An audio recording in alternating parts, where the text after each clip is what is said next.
Balasore rail हादसे के बाद युद्धस्तर पर मरम्मत अभियान जारी।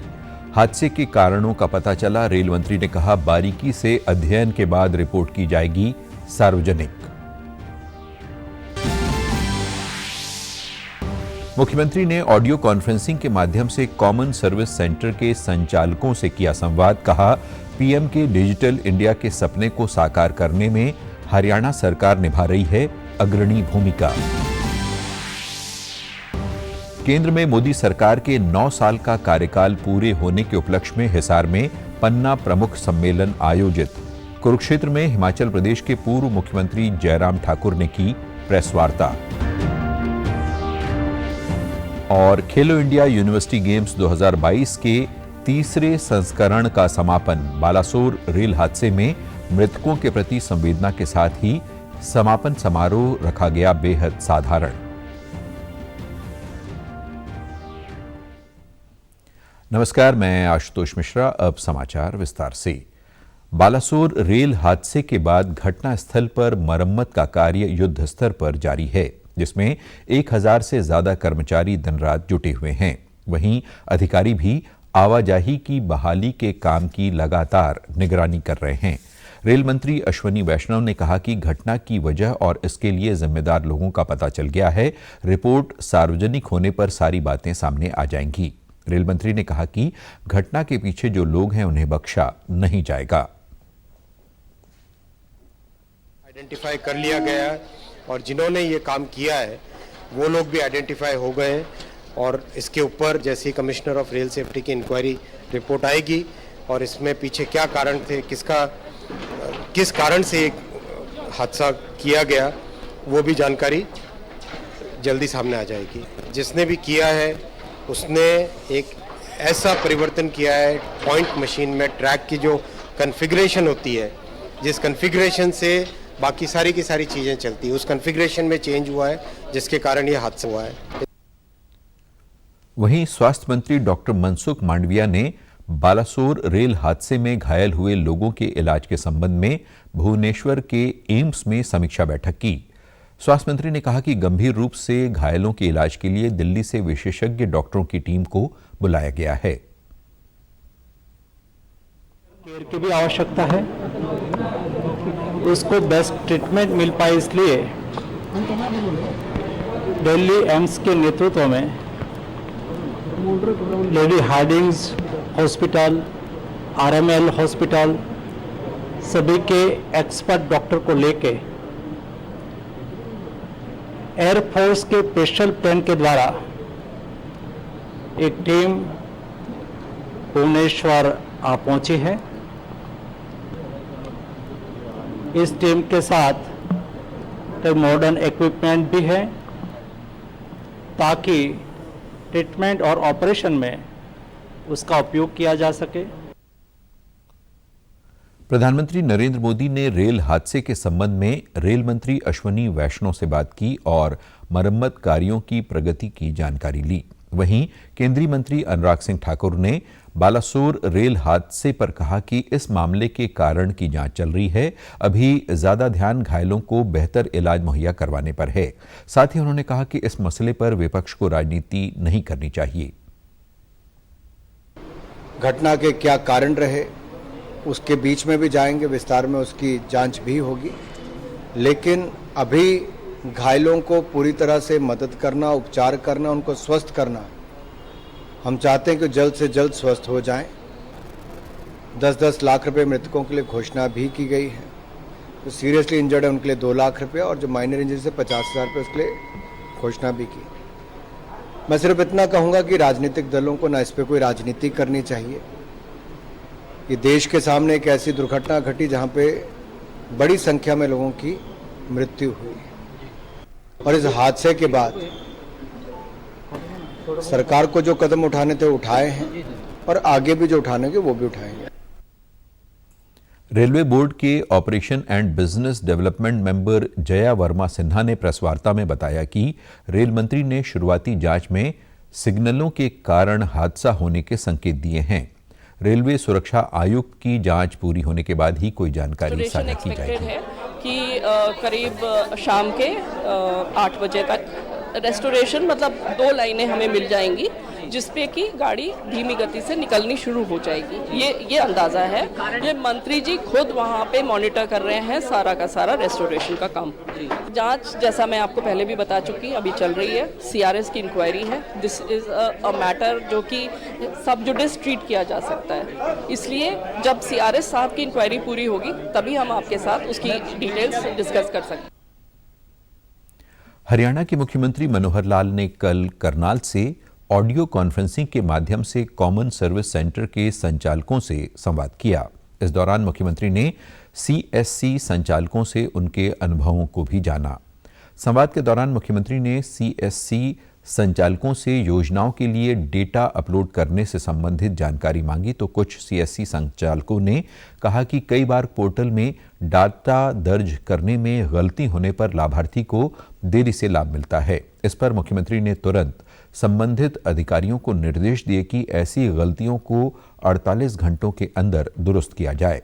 मुख्यमंत्री ने बताया कि 60 वर्ष आयु वर्ग से अधिक की सत्यापन प्रक्रिया भी सरकार जल्दी शुरू करेगी। उन्होंने कहा कि प्रदेश में विभागों की लगभग 550 से अधिक योजनाओं और सेवाओं को नागरिकों तक ऑनलाइन पहुंचाया जा रहा है। CSC सरकार और जनता के बीच एक कड़ी का काम कर रहे हैं। ई-गवर्नेंस के रूप में लोगों तक पहुंचाते हैं। इसी काम के लिए हमने CSCs को चुना है ताकि हमारे सब विभागों की लगभग 550 सेवाएं आप लोगों तक पहुंचा सकें।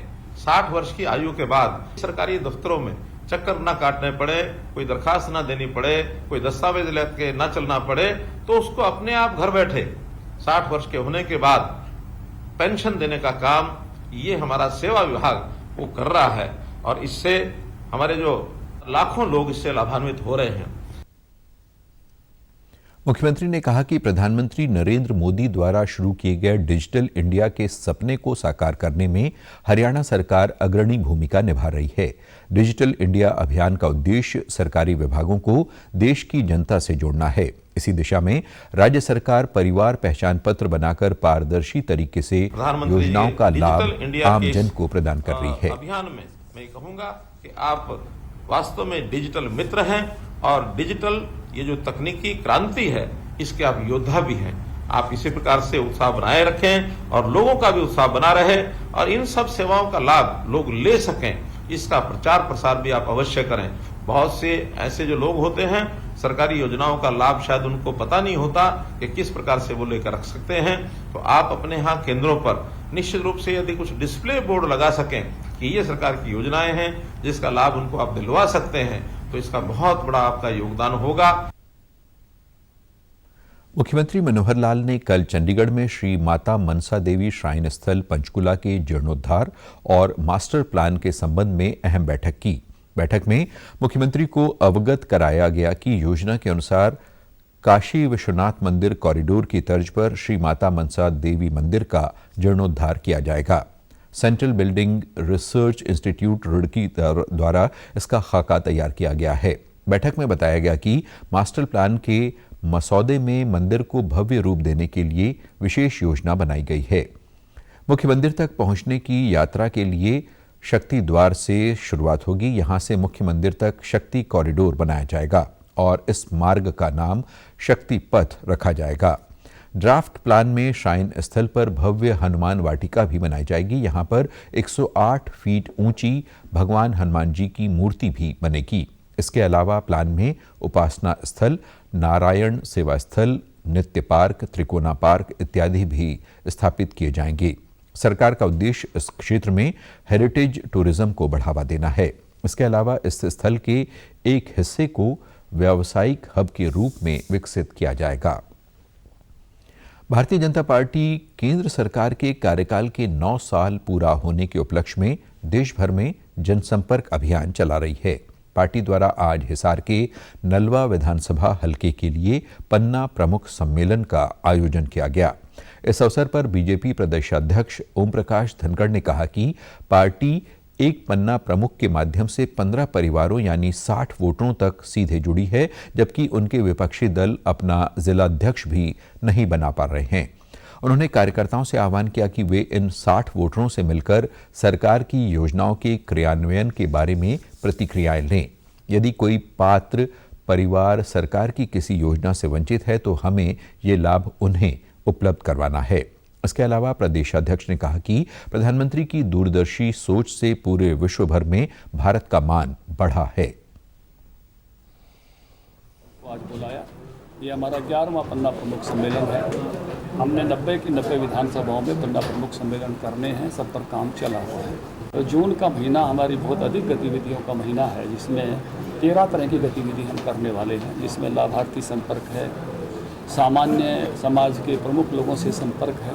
हर लोकसभा में लगभग 1000 लोगों से संपर्क करेंगे, जो वहाँ इनको आप की वोटर कहते हैं या समाज के प्रतिष्ठित लोग कहते हैं। उसके साथ साथ बुद्धिजीवियों के सम्मेलन हैं, प्रबुद्ध लोगों के। उसके साथ साथ हमारे सभी मोर्चा सम्मेलन करेंगे। लोकसभा अनुसार एक रैली भी होने वाली है। वहीं पन्ना प्रमुख सम्मेलन के आयोजक एवं विधानसभा के उपाध्यक्ष ने रणबीर सिंह गंगवा ने कहा कि आज इस सम्मेलन में 3000 से अधिक पन्ना प्रमुखों ने भाग लिया। उन्होंने कहा कि केंद्र सरकार के कार्यकाल के दौरान कोरोना जैसी वैश्विक महामारी के बावजूद विकास के पहियों को रुकने नहीं दिया गया। आज जहां पूरा विश्व महंगाई और आर्थिक मंदी से जूझ रहा है, वहीं भारत सबसे तेजी से बढ़ रही आज नलवा हल्का का पन्ना प्रमुख सम्मेलन था, जिसमें हमारे हल्के के अंदर टोटल 181 बूथ है और जिसमें लगभग 3100 पन्ना प्रमुख थे। निश्चित रूप से आज के मार्गदर्शन से हमारा संगठन और ज़्यादा मजबूत होगा और किस तरीके से हमें अपने अपने पन्ने पर कार्य करते हुए पार्टी के साथ लोगों को जोड़ना है, ये तमाम चीज़ें आदरणीय प्रदेश अध्यक्ष जी के मार्गदर्शन में सीखने को मिली। निश्चित रूप से इससे हमारा संगठन और ज़्यादा मजबूत होगा। हिमाचल के पूर्व मुख्यमंत्री जयराम ठाकुर ने केंद्र सरकार के कार्यकाल के 9 वर्ष पूरे होने के उपलक्ष्य में आज कुरुक्षेत्र में एक प्रेस वार्ता को संबोधित किया। इस दौरान जयराम ठाकुर ने कहा कि मोदी सरकार के 9 वर्षों के कार्यकाल में भारत का विदेशों में भी डंका बजा है।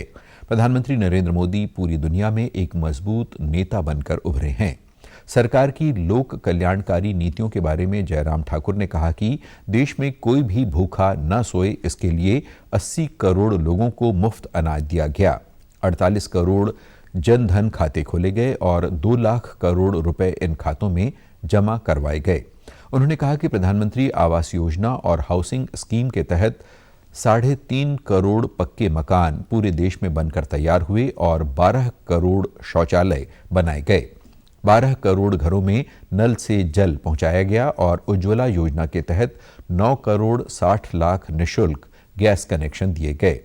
इस अवसर पर शिक्षा मंत्री कंवरपाल गुर्जर और कुरुक्षेत्र के सांसद नायब सैनी भी मौजूद रहे। नरेंद्र मोदी जी के नेतृत्व में केंद्र सरकार ने 9 वर्ष का कार्यकाल पूरा किया। नरेंद्र भाई मोदी जी देश में ही लोकप्रिय, सर्वाधिक लोकप्रिय नहीं बल्कि पूरे विश्व के सर्वाधिक लोकप्रिय नेताओं में से। क्या आज भारत में वो परिस्थिति है जब हम 80 करोड़ गरीब लोगों को मुफ्त राशन देने की स्थिति में है, दे रहे हैं। 48 करोड़ बैंक खाते भारत में खोले गए और उसमें जो अभी तक जनधन खाते के मैं अगर मैं जिक्र करूं, 2 लाख करोड़ रुपए उन खातों में जमा है। 3.5 करोड़ मकान, पक्के मकान पूरे देश भर में बन करके तैयार हुए। 12 करोड़ टॉयलेट्स पूरे भारत में इस 9 वर्ष के कार्यकाल में बना करके दिए गए। भारत में 12 करोड़ नल हर घर में लगाने में सफलता हासिल की। आज लगभग 9 करोड़ 60 लाख गैस कनेक्शन उज्ज्वला योजना के अंतर्गत पूरे देश भर में दिए गए। खेलो इंडिया यूनिवर्सिटी गेम्स के तीसरे संस्करण का समापन वाराणसी के आईआईटी बनारस हिंदू विश्वविद्यालय के टेक्नो स्टेडियम में हुआ। बालासोर रेल हादसे में मृतकों के प्रति संवेदना व्यक्त करने के साथ ही ये समापन समारोह बेहद साधारण रखा गया। समापन समारोह में केंद्रीय खेल मंत्री अनुराग सिंह ठाकुर, यूपी के मुख्यमंत्री योगी आदित्यनाथ और खेल राज्य मंत्री निशित प्रामाणिक ने विजेता खिलाड़ियों को पुरस्कार प्रदान किए। खेलो इंडिया यूनिवर्सिटी गेम्स के इस संस्करण में पंजाब यूनिवर्सिटी ने 26 स्वर्ण, 17 रजत और 26 कांस्य पदक के साथ पहले स्थान पर कब्जा जमाया। वहीं कुरुक्षेत्र विश्वविद्यालय ने 8 स्वर्ण सहित कुल 28 पदकों के साथ छठा, जबकि महर्षि दयानंद विश्वविद्यालय ने 7 स्वर्ण सहित कुल 26 पदकों के साथ 10वां स्थान हासिल किया।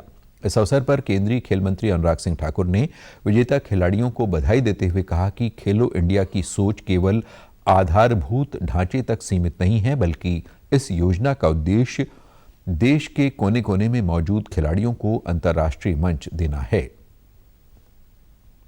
वो केवल आधारभूत ढांचा बनाने की बात नहीं थी, वो देश के अलग अलग कोनों में जो प्रतिभाशाली खिलाड़ी है उनको एक ऐसा मंच मिले जहां पर आकर वो कंपीट कर सकें, अपनी प्रतिभा, अपने हुनर को दिखा सकें और भविष्य के मेडल जीतने वालों को हम तराश कर यहां से आगे ले जा सकें। मैं कह सकता हूं आज हमें टैलेंट आइडेंटिफिकेशन के लिए अगर देश में सबसे बड़ा मंच कोई खेलों में मिला है तो खेलो इंडिया अभियान के माध्यम से मिला है। सेना भर्ती कार्यालय चरखी दादरी द्वारा खेड़ा गांव स्थित राजकीय ITI में सशस्त्र बलों और अग्निपथ योजना से संबंधित जागरूकता कार्यक्रम का आयोजन किया गया। कार्यक्रम में मेजर अश्विनी कुमार और प्रिंसिपल पंजाब सिंह ने विद्यार्थियों को सशस्त्र बलों और अग्निवीर योजना के बारे में जानकारी दी। उन्होंने बताया कि युवाओं के लिए सशस्त्र बलों में शामिल होने और अग्निवीर बनने के लिए अनेक अवसर मौजूद हैं।